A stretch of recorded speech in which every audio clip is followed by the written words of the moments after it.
مدارس زندہ باد، میرے مدارس زندہ باد، دینی مدارس زندہ باد، میرے مدارس زندہ باد، دیا ہے امن کا پیغام یہ دینی مدارس نے، دیا ہے امن کا پیغام یہ دینی مدارس نے، دیا ہے امن کا پیغام یہ دینی مدارس نے، دیا ہے امن کا پیغام یہ دینی مدارس نے۔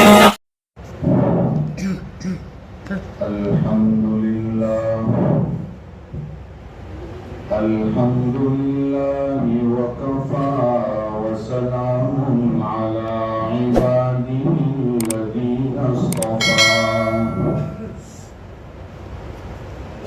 وصل وسلم على سيدنا محمد المصطفى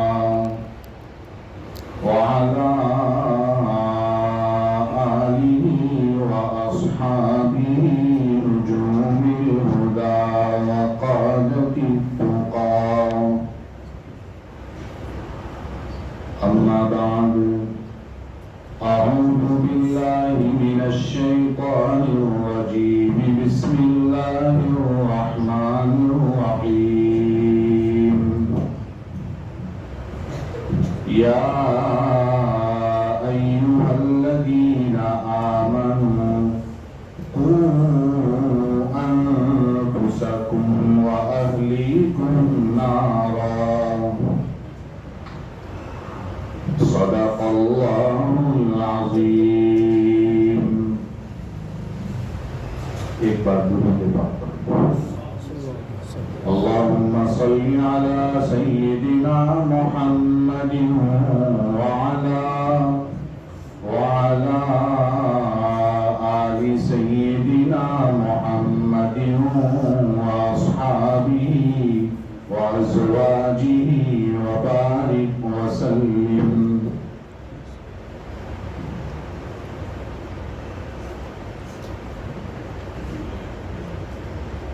محترم اور موقر علماء کرام،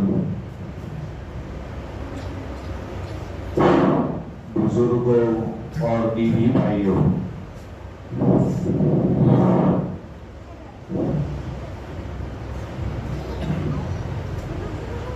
مکتب کا ایک جلسہ منعقد کیا گیا اور بہت مختصر پروگرام رکھا گیا ہے، جس میں چند باتیں کہنے کا مجھے حکم ہوا ہے۔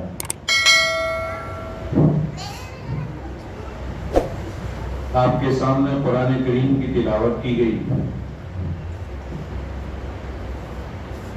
بہت اچھے انداز میں ایک ننھے سے بچے نے قرآن کی تلاوت کی۔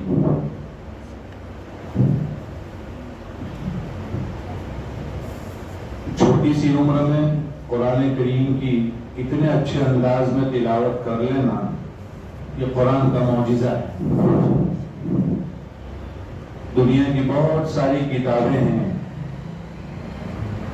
سالوں سال پڑھتے ہیں تب بھی یاد نہیں رہتی، لیکن بہت کم عمری میں انسان قرآن پڑھنے لگتا ہے۔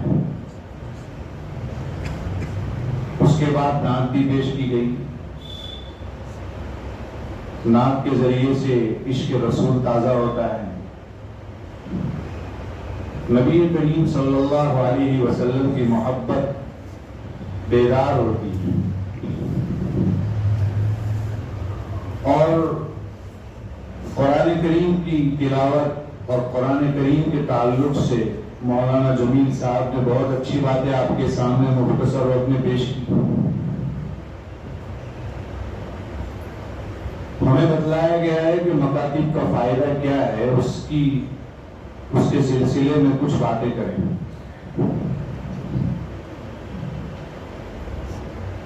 دینی تعلیم بہت ضروری چیز ہے۔ اس پرفتن دور میں مکاتب کی حیثیت ایسی سمجھو جیسے ڈوبتے کو تینکے کا سہارا۔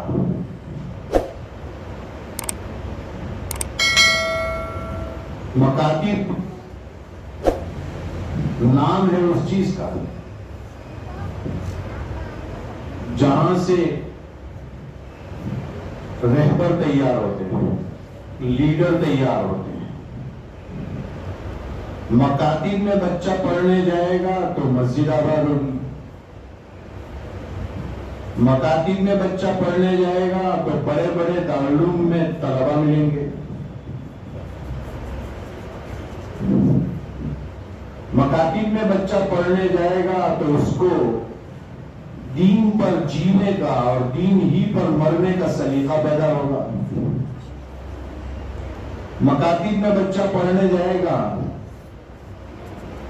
تو پھر جو اس وقت دنیا میں نئے نئے فتنے چل رہے ہیں، مہدویت، شکیلیت، غیر مقلدیت اور پتہ نہیں کیا کیا، ان سب کا توڑ اس بچے کو مکتب میں بھیجنے سے پیدا ہوگا۔ اسی لیے ہمارے بزرگوں میں حاجی امداد اللہ مہاجر مکی رحمت اللہ علیہ فرمایا کرتے تھے، اپنے جیب خرچ سے 100 مکاتب کا پیسہ دینے کے لیے تیار ہو اگر کوئی مکتب کی بنیاد ڈال دے۔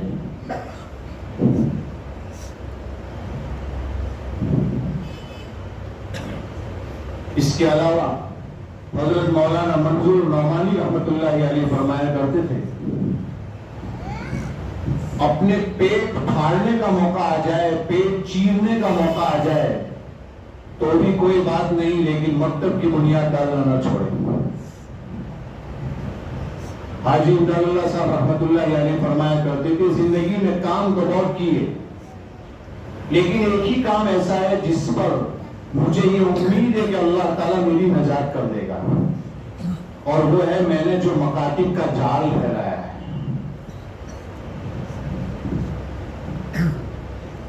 اور یہ بہت برسوں سے چلا آ رہا ہے، ایسا نہیں ہے کہ ہم نے یہ چند سالوں میں یہ مکتب شروع کیے ہیں، ایسا نہیں ہے۔ مکتب کی تعلیم نبی کریم صلی اللہ علیہ وسلم کے زمانے سے ہے۔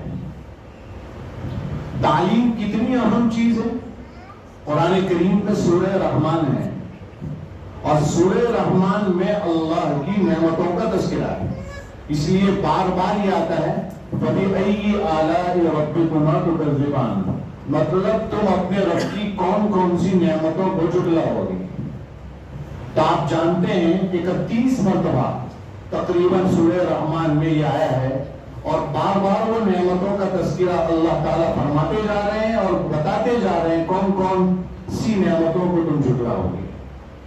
اس میں ان سب نعمتوں میں سب سے پہلے اللہ تعالیٰ نے جس نعمت کا تذکرہ کیا ہے وہ علم القرآن ہے، مطلب تعلیم دین کی بڑی اہمیت ہے، قرآن سیکھنے کی بڑی اہمیت ہے، اسی لیے اللہ تعالیٰ نے سورہ رحمان میں سب سے پہلا تذکرہ اس کا کیا ہے۔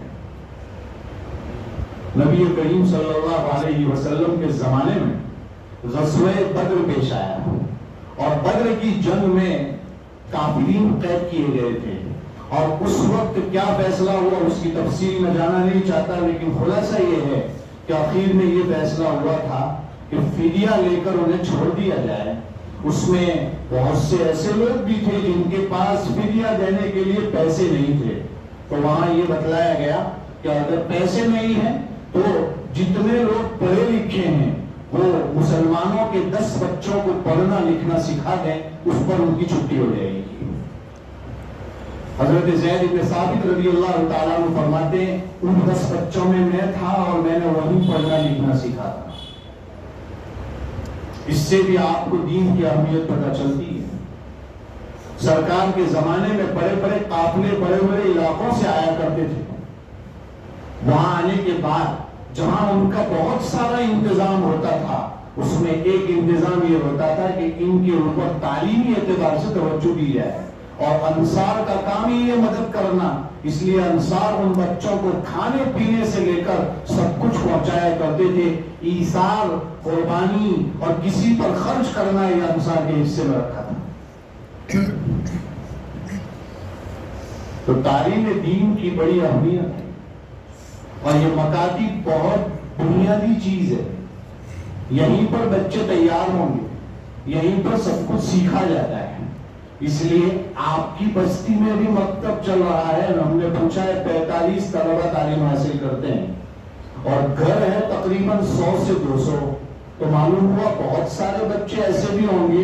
ایک اور مکتب بھی چل رہا ہے لیکن بہت سارے بچے بھی ایسے ہوں گے جو ابھی بھی مکتب کی تعلیم میں نہیں آئے ہیں, مکتب پڑھنے کے لیے نہیں آ رہے ہیں. ماں باپ اگر ذمہ داری سمجھ لیں اور ہوش کے ناخن لے لیں تو میں امید کرتا ہوں کہ جلدی سے جلدی ان کو پہنچائے مکتب میں. اس لیے کہ اب ایسا زمانہ نہیں آنے والا ہے کہ فتنے نہیں آئیں گے. فتنے آتے ہی جائیں گے, آتے ہی جائیں گے. حدیث شریف سامنے رکھیں کہ صبح میں بچہ مومن ہوگا, شام کو کافر ہو جائے گا. یہ مومن کے بارے میں آیا ہے. صبح مومن ہوگا, شام کو کافر ہو جائے گا, شام کو مومن ہوگا, صبح کافر ہو جائے گا. اور حدیث تو غلط ہو نہیں سکتی. معلوم ہوا وہ زمانہ آئے گا اور ہم کبھی کبھی دیکھتے بھی رہتے ہیں صبح میں بیچارہ کیا تھا اور شام کو کیا بول گیا کہ وہ کافر بھی ہو گیا. اس لیے اس کے ایمان کو بچانے کے لیے مکتب بنیادی چیز ہے. وہاں پر کیا سکھایا جاتا ہے سمجھنے کی چیز ہے. سکھانا پہلے سے چلا آ رہا ہے. حضرت عبداللہ ابن عمر رضی اللہ تعالیٰ عنہما فرماتے ہیں کہ اللہ کے رسول صلی اللہ علیہ وسلم ہمیں تشہد جس طرح سکھاتے تھے, اس طرح سکھاتے تھے جس طرح مکتب بچوں کو تعلیم دیتا ہے. مکتب کہتے ہیں مکتب پڑھانے والے استاذ کو. وہاں عربی میں لفظ ہے کما یعلم المکتب الصبیان. جیسے مکتب پڑھانے والا استاذ بچوں کو تعلیم دیتا ہے. یہ عبداللہ ابن عمر رضی اللہ تعالیٰ عنہما کا قول ہے, فتح الباری میں ہے. جب یہ عبداللہ ابن عمر بتاتے ہیں کہ مکتب پڑھانے والا بچوں کو سکھاتا ہے, معلوم ہوا مکتب چلتا ہوگا تبھی تو مثال دے رہے ہیں, ایسے تو نہیں دے رہے ہیں. یہ اور بات ہے کہ ہمارے زمانے میں جس طریقے سے مکتب چل رہا ہے شاید اس طریقے سے نہ ہو, لیکن بنیادی تعلیم پہلے سے چلی آ رہی ہے سکھانے کی. اس سے انداز لگا سکتے ہیں ہم. وہیں سے لوگ سیکھتے آ رہے ہیں. اور پھر باقاعدہ استاذ کو مقرر کرنا اور باقاعدہ استاذ کو تنخواہ دے کر مکتب پڑھانے کے لیے تیار کرنا, یہ سب سے پہلے جس نے شروع کیا ابن حزم نے لکھا ہے المحلہ میں, سب سے پہلے اس کو شروع کرنے والے حضرت عمر رضی اللہ تعالیٰ عنہ. حضرت عمر رضی اللہ عنہ کے دور میں مکتب استاذ کو متعین کر کے تنخواہ دے کر شروع کیا گیا. وہاں سے لے کر آج تک چلا آ رہا ہے. ہمارے اکابرین کا بچپن پڑھیں گے تو پتہ چلے گا کیسا بچپن تھا. ہمارا بچپن بھی ایسا نہیں اور بچپن بھی ایسا نہیں, اس لیے نقصان میں ہم. ہمارے اکابرین کا بچپن شروع سے لے کر آج تک آپ دیکھیں گے, شروع میں خاندان عبد المطلب کے خاندان میں, جہاں اللہ کے رسول صلی اللہ علیہ وسلم بھی تشریف لائے انہی میں, ان خاندان عبد المطلب کا اصول یہ تھا کہ بچہ ذرا بولنے لگتا تو ہمارے یہاں بچوں کو ابا امی پتہ نہیں کیا کیا سکھاتے ہیں. ہم لوگ ابا کا ڈبہ ہی بجاتے رہتے ہیں, جبکہ وہ ابا تو بولنے ہی والا ہے, اس کو بتانے کی ضرورت ہے نہیں. خاندان عبد المطلب جو ہے وہ یہ ان کا یہ اصول تھا کہ بچہ ذرا بھی بولنے لگتا تو اس کو سورہ بنی اسرائیل کی آخری آیت سکھا دیتے تھے. الحمدللہ الذی لم یتخذ ولدا ولم یکن لہ شریک فی الملک وَلَمْ يَكُنْ لَهُ وَلِيٌّ مِّنَ الذُّلِّ وَكَبِّرْهُ تَكْبِيرًا. یہ سب سے پہلے سکھا دیا جاتا بچے کو.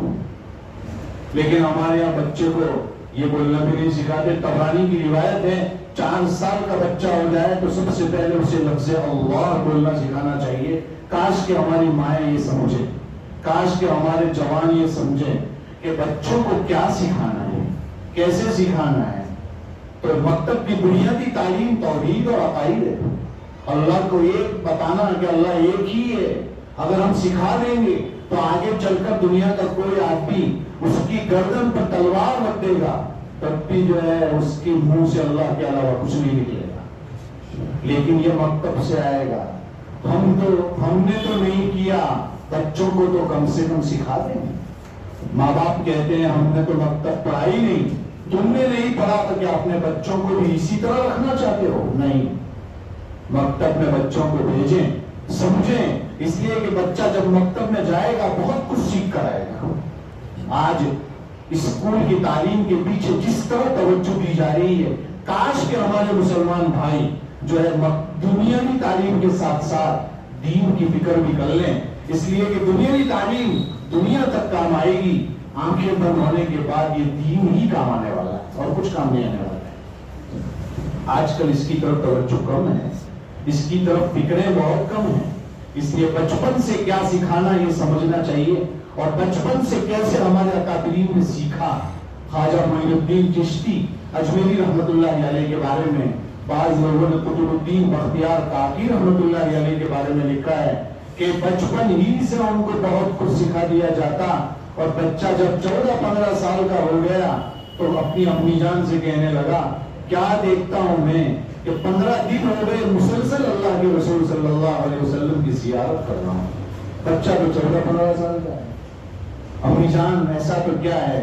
امی جان نے کہا بیٹا اس میں میرا حصہ ہے۔ کہا کیا حصہ ہے؟ پڑھتا تو میں ہوں، خواب تو مجھے آتا ہے، آپ کو تھوڑی نہ آتا ہے۔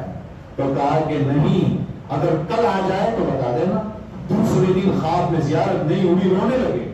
کہا کیوں رو رہے ہیں؟ کہا آپ نے کہا تھا ویسا ہی ہوا، زیارت نہیں ہوئی۔ کہا میں نے کہا تھا کہ میرا حصہ ہے، آپ نے سمجھا نہیں۔ کہا امی جان کیا حصہ ہے؟ کہ جب بھی میں تجھے کھانا دیتی ہوں 100 مرتبہ درود شریف پڑھ کر اس پر دم کرتی ہوں، وہ کھانا تیرے پیٹ میں جاتا ہے، تب جا کے آپ کو اللہ کے رسول صلی اللہ علیہ وسلم کی زیارت ہوتی۔ ایسی مائیں ہوتی تھی تو بچے بھی ایسے ہوتے تھے۔ بڑے افسوس کے ساتھ کہنا پڑتا ہے آج کل کی مائیں بچوں کو دودھ پلاتے ہوئے سیریل دیکھ رہی ہوتی، گانے سن رہی ہوتی ہے، ٹی وی دیکھ رہی ہوتی ہے۔ یہ کیا وجہ ہے؟ بنیادی تعلیم نہ ہونے کی وجہ سے ہوتا ہے، دین کی تعلیم نہ ہونے کی وجہ سے ہوتا ہے۔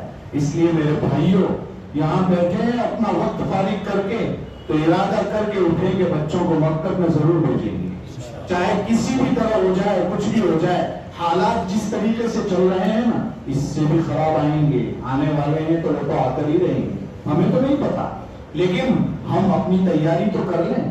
انسان تیاری پہلے سے کرتا ہے، ہم لوگ تیاری نہیں کریں گے تو کیسے کام چلے گا؟ بس اتنا ہی کرنا ہے، اپنے ایمان کو مضبوط کریں، بچوں کے ایمان کو مضبوط کریں، چاہے کوئی ہماری دیندار جان لے لے لیکن ہمارا ایمان نہ چھن جائے، اس کی فکر ہمیشہ ہونی چاہیے۔ اگر یہ فکر ہو گئی تو بیڑا پار ہو جائے گا، یہ فکر نہیں ہوئی تو کچھ بھی نہیں ہوگا۔ اس لیے اس کی طرف توجہ کرنے کی ضرورت ہے۔ بہرحال مکتب میں جو سکھایا جاتا ہے سب سے پہلا توحید کو سکھایا جاتا ہے، توحید کے ساتھ ساتھ جو ہے عقائد کو سکھایا جاتا ہے۔ عقیدہ اگر صحیح نہیں ہے زندگی میں آپ کچھ بھی کر لو کچھ بھی نہیں ہوگا۔ جیسے آپ نے درخت دیکھا ہوگا، درخت پر پتے بھی ہوتے ہیں، پھول بھی ہوتا ہے، سب کچھ ہوتا ہے، لیکن آپ بتائیے مین جو ہے درخت کے نیچے سے اصل جڑ ہی اگر کوئی نکال لے تو کیا آپ کو لگتا ہے کہ درخت تر و تازہ رہے گا؟ کیا آپ کو لگتا ہے درخت پر پھول آئیں گے؟ نہیں آئے گا۔ کیوں نہیں آئیں گے؟ اس لیے نہیں آئیں گے کہ آپ نے جڑ ہی نکال دی۔ بس ایسا سمجھو عقائد ایسے ہیں جو انسان کی جڑ ہے، اصل اسلام کی جڑ ہے۔ اگر عقیدہ صحیح نہیں ہے تو آپ پوری زندگی نماز پڑھ لو، ایک بھی نماز قبول نہیں ہوگی۔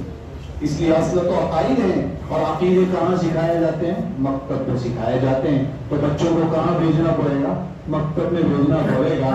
وہاں وہ عقیدے سیکھیں گے، اللہ ایک ہے، ایمان مجمل سیکھیں گے، ایمان مفصل سیکھیں گے، اس کی طرف توجہ دیں گے، اس کی طرف دھیان لگا کر سنیں گے۔ بچہ صرف رٹ بھی لے گا اگر ایمان مجمل مفصل کو، بعد میں سمجھ لے گا تب بھی وہ اپنے استاد کو دعا دے گا کہ اچھا ہوا بچپن میں استاد نے یہ مجھے سکھا دیا تھا، چاہے وہ سمجھتا کچھ بھی نہیں ہے ابھی، وہ اسے نہیں معلوم کہ آمنت باللہ کا مطلب کیا ہوتا ہے، وہ ملائکتی کا مطلب کیا ہوتا ہے، وہ کتبی و رسلی والیوم الآخر، اس کا مطلب نہیں معلوم، لیکن بھلے اسے نہیں معلوم، لیکن جیسے ہی بڑا ہوگا اور وہ سمجھے گا تو چاہے استاد دنیا میں ہو یا نہ ہو وہ اپنے استاد کو دعا دے گا کہ انہوں نے مجھے یہ سکھایا۔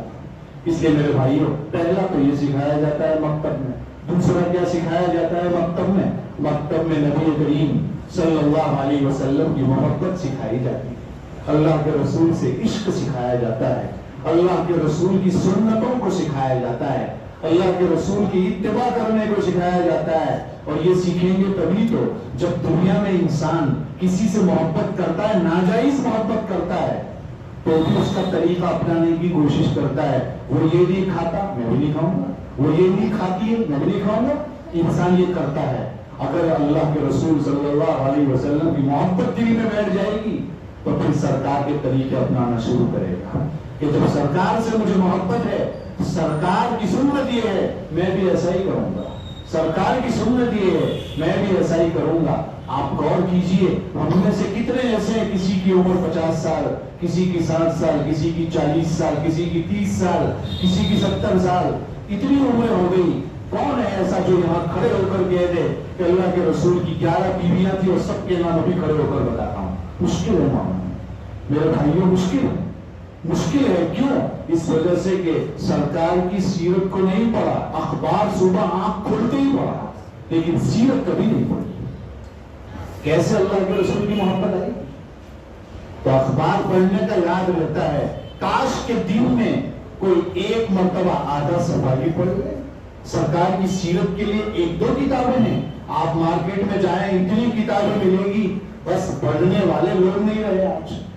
ورنہ آپ کو کیا نہیں، اللہ کے رسول صلی اللہ علیہ وسلم کی اولاد کے نام یاد نہیں آج کل، سرکار کی کوئی طریقہ بازوں کو یاد نہیں، کھانا کس طرح کھاتے تھے، وہاں کیا ماحول تھا، وہاں حضرت ام سلمہ رضی اللہ تعالیٰ عنہ سے شادی ہوئی سرکار کی، چھوٹے سے بچے عمرو ابن سلمہ کو لے کر آپ آ رہے ہیں اور ساتھ میں بیٹھ کے کھانا کھلا رہے ہیں۔ یہاں نوٹ کے طور پر کہہ دوں، آج کل کے ماں باپ میں سے خاص طور پر شوہر باپ کا یہ حال ہے کہ جو ہے دن میں کبھی باپ بیٹوں کے ساتھ بیٹھتا ہی نہیں ہے، بچوں کے ساتھ بیٹھتا ہی نہیں ہے۔ جب صبح جاب پر جاتا ہے، کام پر جاتا ہے تو اولاد سو رہی ہے، رات کو آتا ہے تب بھی سو رہی ہے، دیکھا ہی نہیں بچوں کو جاگتے ہوئے، تو بچوں کی تربیت کیسے ہو؟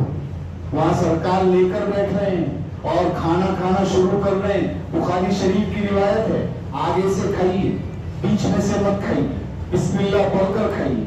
دیکھو یہ آداب سکھائے جا رہے ہیں کھانے کے، کہ کھانے کا طریقہ کیا ہوتا ہے، وہ یہاں بالکل سکھایا جا رہا ہے، یہ بچپن سے سکھایا جاتا ہے، مکتب میں یہ سب چیزیں سکھائی جاتی ہیں۔ اس لیے قرآن کریم کی آیت پڑھی تھی میں نے آپ کے سامنے، قوا انفسکم، اپنے آپ کو بچاؤ اور اپنے گھر والوں کو بچاؤ آگ سے، جہنم کی آگ سے۔ یہ حکم ماں باپ کو ہے، لیکن ماں باپ اگر یہ فریضہ ادا نہ کریں تو ماں باپ کو چاہیے کہ استاد کا شکریہ ادا کریں کہ وہ ان کو جہنم کی آگ سے بچا رہے ہیں۔ یہ فریضہ آج استاد ادا کر رہا ہے، لیکن پریشانی یہ ہے کہ آج کل استاذوں کا ادب بھی ختم، استاذوں کی عزت بھی ختم، مکاتب کے استاذ کو لوگ سمجھتے ہی نہیں ہے کہ یہ کوئی استاد ہے۔ ارے یہ پڑھا رہے ہیں تبھی تو وہ حافظ بنے گا، یہ پڑھا رہے ہیں تبھی تو وہ عالم بن رہا ہے۔ بڑے بڑے دارالعلوم میں جانے سے پہلے وہ مکتب میں پڑھانے والے استاد کا بہت بڑا وقار ہے، بڑی عزت ہے۔ اس نے نہ سکھایا ہوتا تو وہ قرآن کیسے پڑھتا، اس نے نہ سکھایا ہوتا تو وہ حافظ کیسے بنتا۔ آج کل حفظ قرآن کی طرف بھی توجہ کم ہے اور قرآن کے حفظ کی طرف توجہ نہیں دی جا رہی ہے۔ ناظرہ قرآن پڑھتے ہو جاتا ہے، اس کے بعد چھوڑ دیتا ہے قرآن پڑھنا۔ نہیں، حفظ قرآن کا اہتمام صحابہ کرام میں کیسا تھا؟ عبداللہ ابن عباس رضی اللہ تعالیٰ عنہ فرماتے ہیں سرکار کا انتقال ہوا، میری عمر 10 سال تھی اور الحمدللہ میری عمر 10 سال ہے، سرکار کا انتقال ہوا ہے، لیکن میں نے سورہ حجرات سے لے کر اخیر تک یعنی آخری منزل پوری قرآن کی یاد کر لی تھی۔ 10 سال کی عمر کا بچہ یہ بتا رہا ہے۔ اور بہت سارے صحابہ ہیں جو یہ کہتے تھے چھوٹی چھوٹی صورتیں ہم بہت بچپن سے یاد کر لیا کرتے تھے۔ عمرو بن سلمہ رضی اللہ تعالیٰ عنہ فرماتے ہیں 6-7 سال کی میری عمر ایسی تھی، اس میں میں نے اتنی صورتیں یاد کر لی تھی کہ لوگوں نے مجھے امام بنا دیا تھا۔ آپ اس سے انداز لگا سکتے ہیں کہ جو ہے بچپن سے قرآن یاد کرنے کا کیسا زمانہ رہا ہوگا خیر القرون میں، تب سے لے کر آج تک حفاظ کی تعداد بہت ہے۔ آج کل لوگ قرآن کو ختم کرنے کے پیچھے لگے ہیں، لیکن آپ کو معلوم ہے سینے سے قرآن کوئی ختم نہیں کر سکتا ہے۔ دنیا کے پورے قرآن کریم کے نسخے چلا سکتے ہیں، لیکن قرآن سینے میں جو ہے اس کو کون جلائے گا؟ وہ تو کچھ بھی نہیں ہوگا، یہ اللہ کا غیبی نظام ہے۔ بہرحال مکتب میں دوسری چیز سکھائی جاتی ہے حب رسول صلی اللہ علیہ وسلم، اس کی بھی ضرورت ہے۔ بہت زیادہ وقت ہو گیا ہے، 2-3 باتیں کہہ کر اپنی بات ختم کر دوں۔ تیسری چیز جو مکتب میں سکھائی جاتی ہے قرآن۔ آج کل 7 سال کے بوڑھے ہو جاتے ہیں، قرآن پڑھنا نہیں آتا انہیں۔ مکتب میں جائیں، سیکھیں، بڑی عمر کے لوگ بھی قرآن سیکھتے تھے. حضرت قبیصہ ابن مخارق بہت عمر تقریباً 90 سے 100 سال عمر ہو چکی ہے, صحابی ہیں, سرکار کے پاس آ کر کہہ رہے ہیں اللہ کے رسول میری عمر بہت بڑی ہو گئی ہے, زبان موٹی ہو گئی ہے, پڑھ نہیں پاؤں گا. آپ نے فرمایا صرف اذا زلزلت الارض زلزالها سیکھ لو, کام ہو جائے گا. دیکھو اتنا سیکھنے کو کہا. آج کل ہمارے یہاں بڑے بڑے لوگوں کو قل هو اللہ احد پڑھتے بھی نہیں آتی ہے اور سیکھنے کی کوشش بھی نہیں کرتے. میرے بھائیوں کوشش تو کریں, ٹرائی تو کریں. آپ کے علاقے میں علماء موجود ہیں, جائیں تو صحیح, ٹرائی تو کریں. اگر آپ کوشش کرتے کرتے دنیا سے چلے گئے انشاءاللہ قرآن پڑھنے والوں میں آپ کا شمار ہوگا. لیکن کریں گے ہی نہیں تو کیسے ہوگا. ہمارے استاد ہے وہ فرمایا کرتے تھے حافظ قرآن یاد کر کے قرآن بھول جاتا ہے, لیکن پھر بھی اگر وہ چاہے تو وہ قرآن یاد کرنا شروع رکھے, یاد کرے چاہے اسے یاد نہ ہو, ٹرائی کرے, 1 رکوع 2 رکوع یاد کرتا چلا جائے. ایسا کرتے کرتے اگر وہ دنیا سے چلا گیا انشاءاللہ قیامت کے دن حافظوں میں شمار ہوگا اس. لیکن ہمارا حافظ یاد ہی نہیں کرتا. بہرحال میرے بھائیوں حفظ قرآن کی بھی اہمیت ہے. ہمیں پتا چلا 15 بچے قرآن کریم بھی حفظ کر رہے ہیں. ماشاءاللہ یہ اچھی پیش قدمی ہے. ہم امید کرتے ہیں اس میں اور اضافہ ہوگا, اور جو کر رہے ہیں ان کے لیے دعا کرتے ہیں اللہ تعالیٰ ان کے ذہن کو کھول دے اور جلد از جلد ان کو جید اور علاقے کے سب سے اچھے حفاظ میں ان کا نام شامل ہو جائے. ہم دعا بھی کرتے ہیں. اس کے ساتھ ساتھ مکتب میں جو سکھایا جاتا ہے, جیسے پہلے نمبر پر ہم نے بتایا توحید اور عقائد کو سکھایا جاتا ہے, ایسے ہی مکتب میں سکھایا جاتا ہے حب رسول صلی اللہ علیہ وسلم. اسی طریقے سے مکتب میں سکھایا جاتا ہے قرآن کریم کی تعلیم, قرآن کو سکھایا جاتا ہے. اسی طریقے سے مکتب میں نبی کریم صلی اللہ علیہ وسلم کے اخلاق بھی سکھائے جاتے ہیں. آج کل بچوں کے پاس اخلاق نہیں, ماں باپ ہی گھر میں جھوٹ بولتے ہیں, ماں باپ ہی گالیاں بولتے ہیں, تو بچہ کیا نہیں بولے گا, بچہ بھی گالی بولے گا. ماں باپ ہی موبائل پر لگے رہتے ہیں, بچہ بھی لگا رہے گا. ماں باپ ہی الٹے سیدھے سیریل دیکھتے ہیں, بچہ بھی لگے گا. بچہ ذرا ہوتا ہے موبائل پکڑا دیا جاتا ہے کہ دیکھو یہ سیریل دیکھتے رہو, تو بچے کو عادی تو باپ نہیں بنایا. کیا وجہ ہے؟ آج جیسا باپ کرے گا ویسا بیٹا کرے گا. آج کل اس کی بہت ضرورت ہے. آج ہمارے علاقوں میں سود عام ہے, زنا عام ہے, جھوٹ عام ہے, گالی عام ہے, خیانت عام ہے, دھوکہ عام ہے. بچپن سے اس کی طرف توجہ نہیں دی گئی. بڑوں سے کیسے بات کی جائے, باپ سیکھے گا تو بچوں کو سکھائے گا کہ بڑوں سے اس طرح بات کی جاتی ہے, بڑوں کے سامنے اس طرح پیش آتے ہیں. کوئی کچھ بولتا ہے تو کچھ بولتے نہیں ہیں, کسی بڑے کے سامنے بات نہیں کرتے, کبھی بھی سچ بولتے ہیں, جھوٹ کبھی نہیں بولتے. یہ سکھایا جاتا ہے بچپن سے. اور یہ سب کہاں سکھایا جاتا ہے؟ مکتب میں سکھایا جاتا ہے. خلاصہ یہ نکلا کہ بچے کو مکتب میں بھیج دینا چاہیے.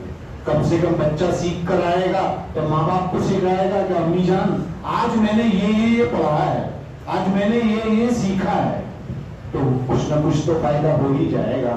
بہرحال مکاتب کی بہت اہمیت ہے. پہلا ہی جملہ آپ کے سامنے کہا تھا ڈوبتے کو ٹیمکے کا سہارا ہے. تو مکتب کی حیثیت آج ایسی ہے, لوگ مکتب کی طرف توجہ نہیں کرتے.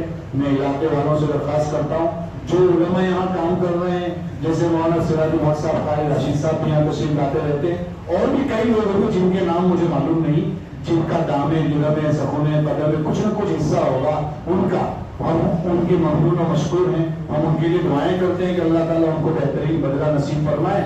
لیکن ان سے اپیل کرتا ہوں کہ جو ہے آپ اپنی محنت کو جاری رکھیں, اور علاقے والوں سے اپیل کرتا ہوں ان کا سپورٹ کریں. ان کو سپورٹ کی ضرورت ہے.